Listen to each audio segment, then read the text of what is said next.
Hello everyone, welcome back to my another mini vlog. এফালে চকচোন পদুলিৰ মুখত ৰাইজৰ মেল। আসলতে আজি মেট্ৰিকৰ ৰিজাল্ট দিছে আৰু এফালে আমাৰ হোৱাইট টি-শাৰ্ট পিন্ধি থকা জনক দেখিছেনে সেইজনে হৈছে আমাৰ মেট্ৰিকৰ কেণ্ডিডেট।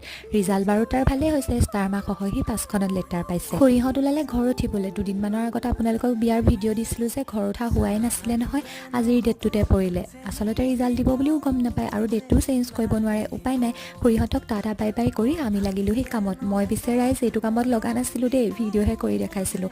মই অকল চাহ দিয়াতহে ব্যস্ত। হাঁহ ৰেডি কৰিছে, মাছো আছিলে, ব্ৰইলাৰো আছিলে এক্সট্ৰাকৈ, কিন্তু মই ভিডিঅ' দেখাবলৈ নহ'লে কামত লাগি থাকোঁতে এটা দুটা ক্লিপহে কৰি ৰাখিব পাৰিছোঁ। চিন্তা লাগিল। ঘৰলৈ আহি এইফালে গোঁসাই ঘৰত চাকি এগছ জ্বলাই মই বনাই আনিলোঁ চাটনি। আমাৰ চাৰিঘৰত কিবা এটা পাতিলে চাটনি বনোৱা পালটো মোৰ ওপৰতে পৰে দেই। খানাও এইফালে ৰেডি হৈ গ'ল আৰু চব খাবলৈ বহিলে। মানুহ আচলতে বহুত বেছি হৈছিলে আৰু খাবৰ টাইমতে লাহেকৈ বৰষুণ দিলে নহয়, যিটো বিচৰা নাছিলোঁ সেইটোৱে হ'ল জানেনে। তথাপিও দিনটো এনেদৰে পাৰ হ'ল আৰু আজিলৈ আহিছোঁ দিয়ক, বাই।